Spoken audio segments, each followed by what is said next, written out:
1997, a secret monastery hidden in the mountains of Tibet. 3 monks who had spent their entire lives in meditation and spiritual practice made a decision that shocked everyone who knew them. They committed suicide, together, on the same night, but before they died they left behind a letter that was immediately locked away for 50 years. When that letter was finally opened, it contained only one sentence: "We remember now. They harvest us at 7 gates. We won't return." Within 48 hours, the CIA classified this document. Why? What did these monks discover that was so dangerous? The most powerful intelligence agency in the world had to hide it. Today, I'm going to show you something that ancient scriptures, declassified government documents, and thousands of near-death experiences all confirm. But nobody dares to say out loud, your soul is a farm animal, and this cosmos is a slaughterhouse. And what you're about to hear will change everything you think you know about death, reincarnation, and the true nature of reality.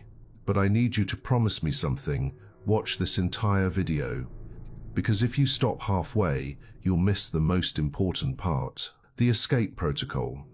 Let me take you back to that Tibetan monastery in 1997.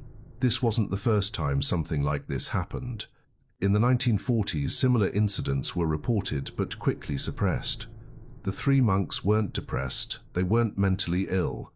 In fact, according to witnesses, they were more peaceful and enlightened than ever before in the weeks leading up to their death. So, what happened?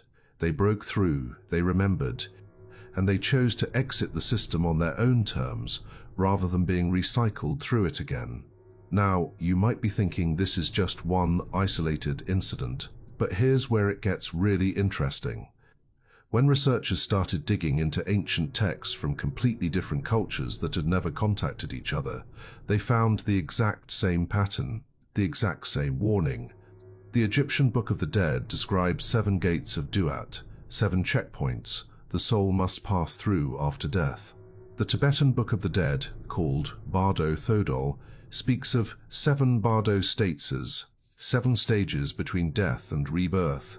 The Gnostic texts, discovered in 1945 in Nag Hammadi, Egypt, describe 7 archons and their domains, 7 parasitic entities that control 7 levels of reality.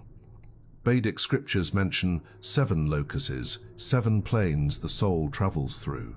Even the Quran references 7 heavens, in a context that Islamic scholars themselves admit is mysterious and unexplained.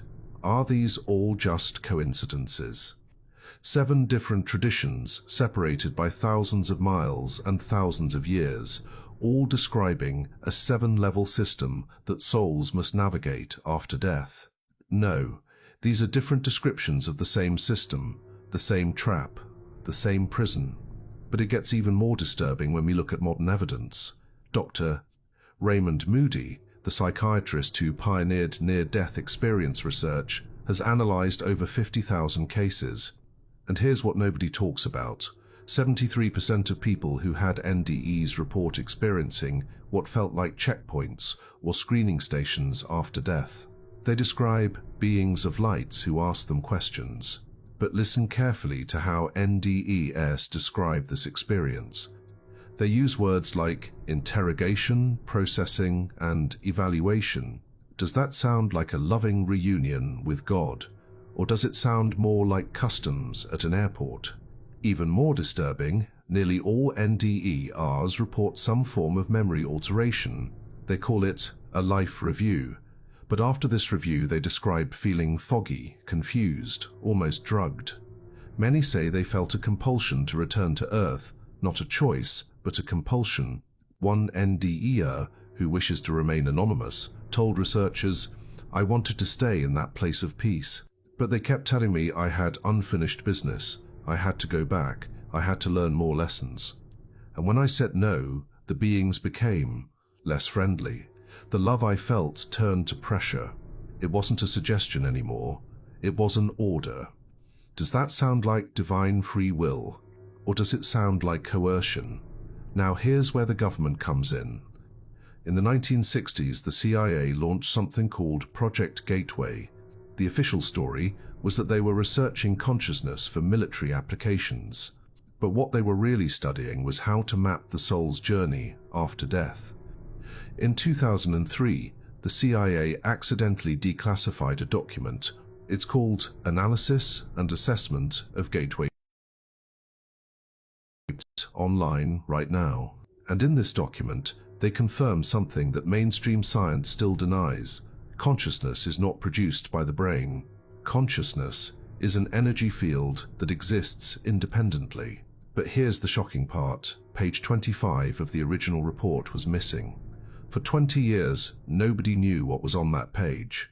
Then, in 2003, it was quietly released. And on that page, they discuss entity contact, dimensional barriers, and something they call consciousness recycling mechanisms.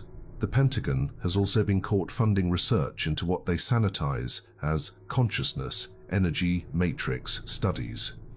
Millions of dollars of black budget money going into understanding how souls work. Why? Why would military and intelligence agencies care about what happens after you die? Unless they know something, unless they're working with the system, or worse, unless they're helping maintain it. Mainstream media never touches this topic. When NDEs are discussed, they're immediately dismissed as hallucinations caused by oxygen deprivation.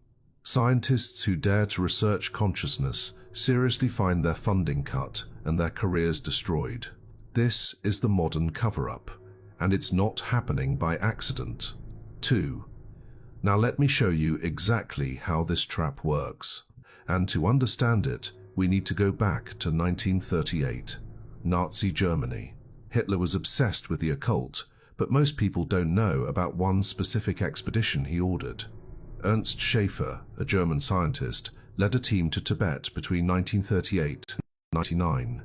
The official story was wildlife research, but recently declassified documents reveal the real mission. Texts about soul technology, and they found them. Tibetan monks, recognizing the evil in these men, showed them certain texts as a warning, hoping to deter them from their dark path. But the Nazis misinterpreted everything. They saw the texts not as escape manuals, but as control mechanisms they could weaponize. One of the scientists who worked on this material was Victor Schauberger. In his diary, which was seized by US forces after World War II, there was a diagram, 7 concentric circles, each circle marked with different frequency bands, and in the center, written in German, der Seelenkäfig, the soul cage. This diagram didn't originate with Schauberger. He copied it from the Tibetan texts.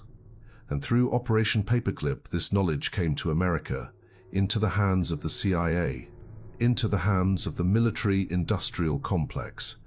So let me break down for you the actual architecture of this 7-level soul trap. Level 1, the death point. The moment you die, your consciousness separates from your physical body. In 1907, Dr. Duncan McDougall conducted experiments weighing patients at the exact moment of death. He discovered the body loses approximately 18 to 21 grams instantly, weight that cannot be accounted for by any known physical process. That weight is your soul leaving. And the moment you separate, you see it, the tunnel of light.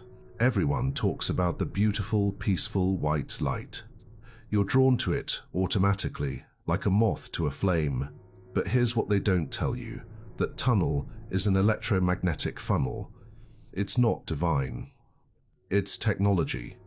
Advanced technology designed to capture and direct consciousness. This is the first trap. Most souls go straight into it without questioning. Level 2, the emotional harvest point. Once you're in the tunnel, you enter what's called the lower astral plane. The frequency here is 4 to 8 Hz, theta wave range. And suddenly, you see them, your deceased loved ones, your grandmother, your childhood dog, your best friend who died years ago. They're calling to you. They're so happy to see you. It feels overwhelmingly real. But here's the truth. These are projected holograms, simulations designed to trigger maximum emotional response. And why? Because emotion is energy. High-grade, harvestable energy. Your grief, your joy, your relief, your love, all of it is being extracted at this level. You're being farmed. And this is also where your life reviews begins. You start seeing moments from your life, especially your mistakes, your regrets, your failures. They're amplified, made to feel worse than they were. Why? To make you emotionally vulnerable for what comes next. Level 3, the Judgment Theatre. Frequency, 8 to 13